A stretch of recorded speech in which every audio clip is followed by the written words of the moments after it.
Ayun, so ito na nga mga boss yung difference ng fake na oil filter at ng original na oil filter. Okay, ayun, so hello mga boss, bali magandang araw sa inyo and welcome back again na naman sa ating channel, ano. And update nga lang pala dito sa ating Raider FI. Ayan siya, so change oil natin siya ngayon. And yung nakaragamit nga pala natin na lang is X-Star, Suzuki X-Star na may R5000. So bali yung gagamitin natin ngayon 7,000 naman, kasi nga nasubukan na natin yung 5,000. At bumili na nga rin pala ako ng oil filter dito. Ayan. At shoutout nga pala dun sa mga naka-notice ng oil filter na gamit natin, ano. Kung saan marami nag-mention or nagsabi na fake yung oil filter na gamit natin. So yun, totoo nga naman. And chinek ko, walang naka-emboss na tatak. And yun, so nag-order tayo isang set na to. So buksan natin. So ayun mga boss, so ito nga pala yung oil filter na in-order natin.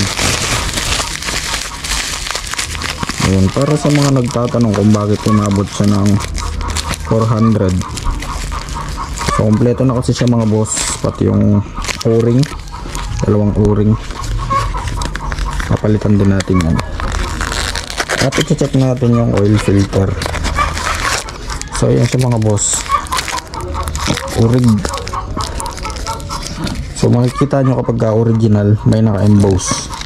Okay, so shout out nga pala sa mga nag-mention na fake yung nagamit natin yun. Maraming salamat sa inyo. At ito naman nga pala yung langis.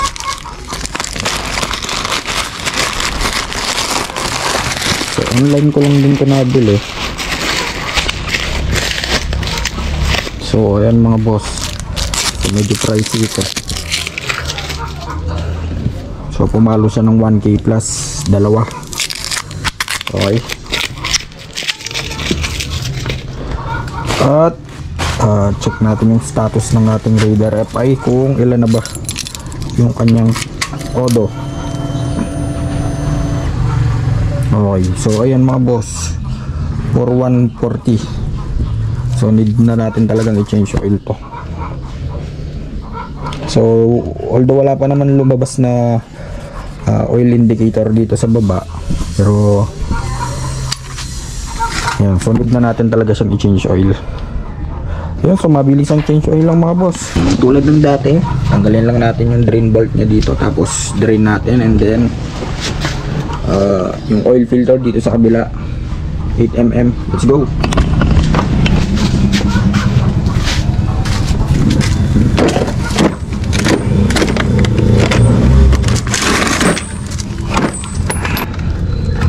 Yun, so mamula-mula pa mga bossing. Yun ang kinagandahan sa X-Star. So kahit na lumagpas ka sa specific kilometers or months, goods yung kanyang quality. So 5,000 nga pala yun mga boss, ano. Then yung isasalpak natin is R7000. So nasubukan na rin natin naman nito. Siyempre sa susunod yung 9,000 naman. So drain lang natin yan, and then tanggalin na natin yung oil filter sa kabila.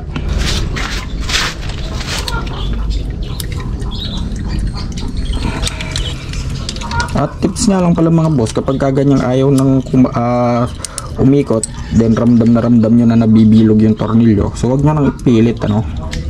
Humanap na kayo ng mas magandang pangkalas, yung buo, yung walang pudpod, katulad nitong sa akin. Yung socket ko medyo pudpod na, so hindi ko na pinilit. Ginamitan ko na siya nito ng combination. At ito nga pala yung oil filter na gamit natin mga bossing. Ayan siya.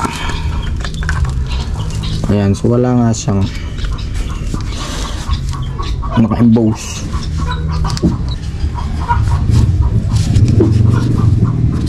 Ayun, so ito na nga mga boss yung difference ng fake na oil filter at ng original na oil filter.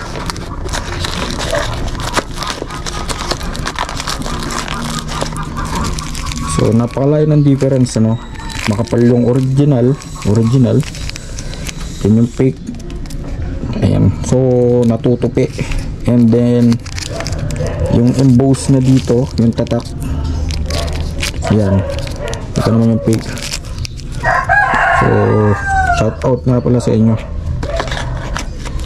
Salpak na natin. So hindi naman mandatory na magpalit tayo ng o-ring, mga boss, ano. So may budget lang kasi ako, kaya naman sinabay ko na. Pero kung wala ka pang budget, pwede rin naman. Nasa iyo naman yan. So lagay lang natin yung o-ring. Legit genuine din yung o-ring na in-order natin. Okay. Tamang higpit lang din. Huwag sa sobra. Dahil maliit lang ang tornilyo natin. Okay. Pwede na natin takpan yung mga boss. Pero depende sa inyo kung gustong gusto nyo ng nakalimutan nga pala natin magpalit ng washer dito. Pero okay pa naman yun. Sa susunod na lang siguro. Pero depende naman sa inyo kung talagang gusto nyo tuyong-tuyo or tik-tik na tik-tik. Okay, so goods na yun.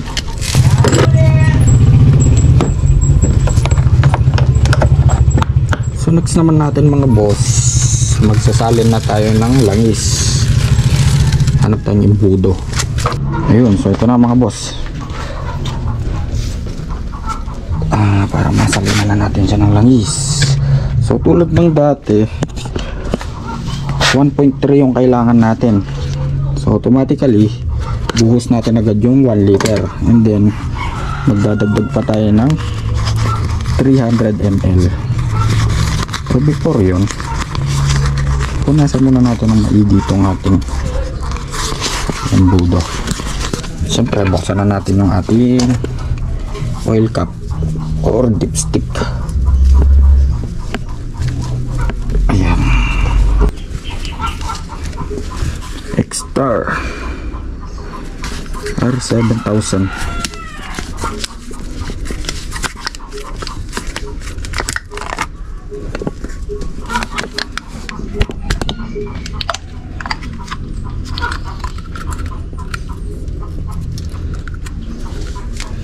So boost na natin to.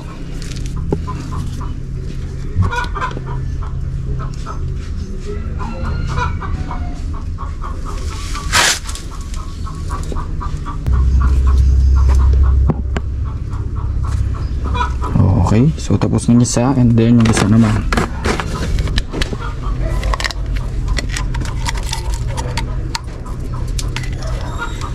So tansyahan lang, lagpas natin sa 750, tapos dagdag tayo ng 50 ml. Oh, layo pa.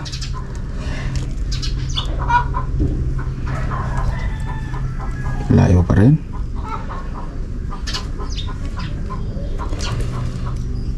Konti pa.